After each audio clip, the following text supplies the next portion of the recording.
Welcome to lesson 11. We're going to start right where we stopped last time. So we're going to start with a question. Did you use Aiden's camera or Madison's camera? And you'll notice I used an apostrophe and an S.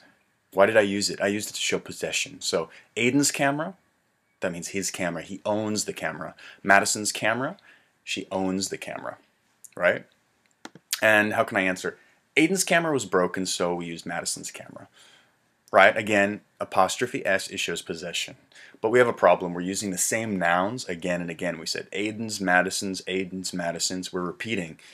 We don't want to do that, right? So we can say it was broken. Right? Last time we used pronouns to replace nouns. So we can practice that. So we used it. Again, we're using a pronoun to replace a noun. Now the meaning is not clear, right? It was broken, so we used it. What did we use? Right? We need a more specific kind of pronoun. We can say his camera was broken, so we use her camera. And in this case, we're using a possessive adjective. It comes before a noun, like an adjective, and it helps me describe the noun. So camera, what kind of camera? An expensive camera? An old camera? No, it's his camera. It's an adjective that helps me describe the noun. And her camera, both of those are possessive, right? If we want to replace it even more, we can say his was broken, so we used hers. And the meaning is clear because we're already talking about cameras, right? Aiden's camera, Madison's camera. His was broken, so we used hers. Okay? And we call this one a possessive pronoun because, like a pronoun, it replaces a noun completely. So we say his was broken, so we use hers. All right? Clear? Let's continue. We have 24 lessons. Last time we did lesson 10. Right, that was our previous lesson on Thursday. Why do we need to review? Why am I talking about the same stuff? Every day you forget. And I've been a teacher for 7 years. I see this every day.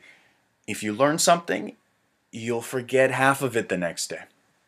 And then if you learn it again and practice it, you're going to forget half of it the day after that.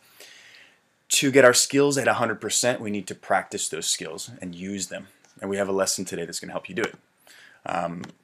Let's review. We need to do it. Who, what, we need a subject. The Beatles. Now, why do we use the? We said in lesson 4 that we need the for specific nouns that people know. So when we say the Beatles, it's a specific group of people. Okay, if I say Beatles, I'm talking about insects. But if I say the Beatles, that's a specific group. What happened? The Beatles played the Beatles' first show. We have an independent clause, right? Subject, a verb, and a complete idea. But we can add when?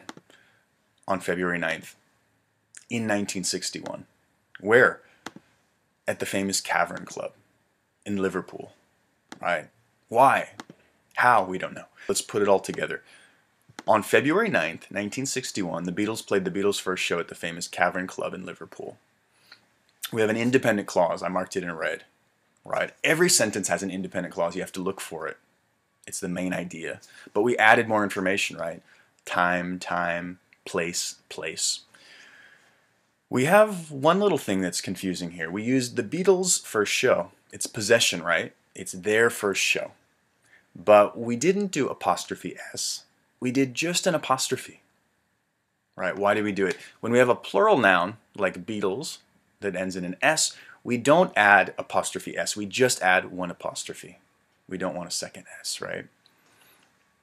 However, it's kind of strange because we're repeating the Beatles and the Beatles. We're repeating the same idea. How can we replace it? We'll say their first show.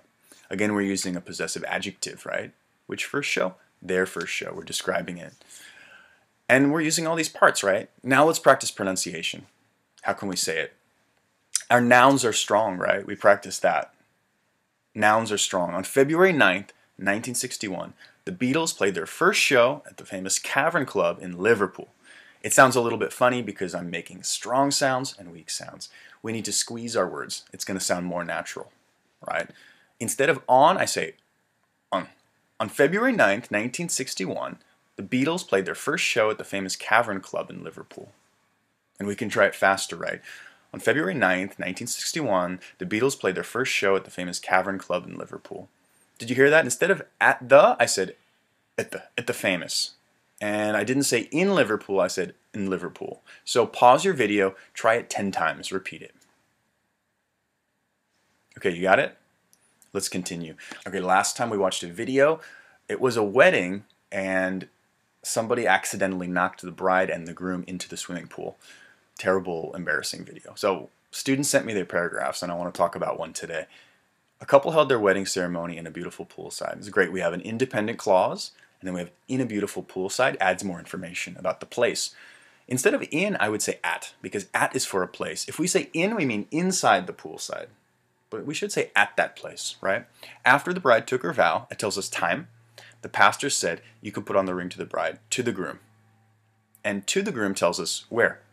To, it's the place.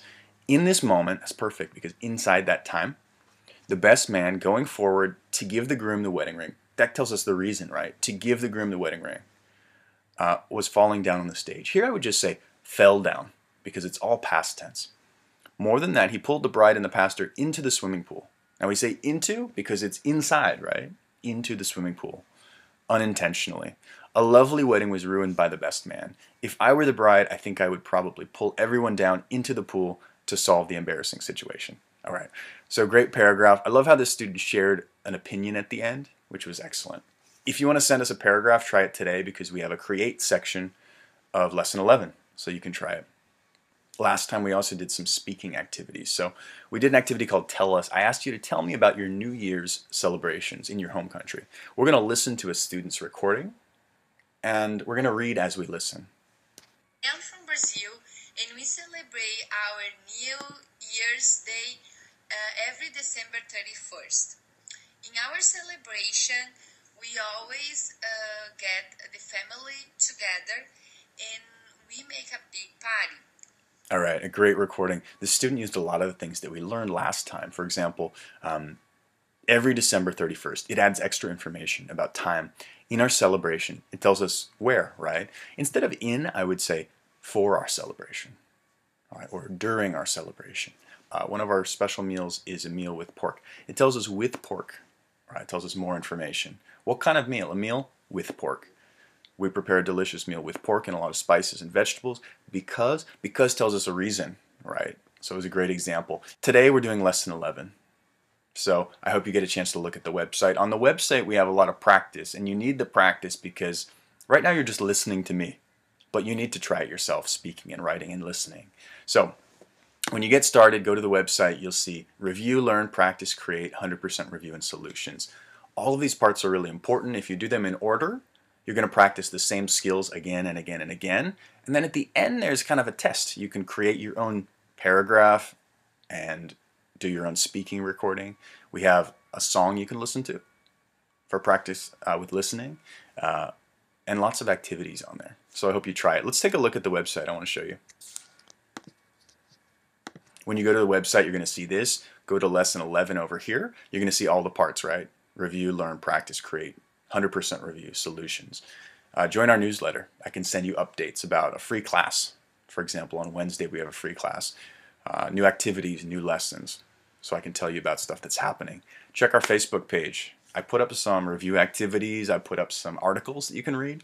Twitter, right? More information, more practice. And our YouTube channel. You can subscribe to our YouTube channel. All right, I hope it's useful. Enjoy it. Good luck with it, and I'll see you on Thursday.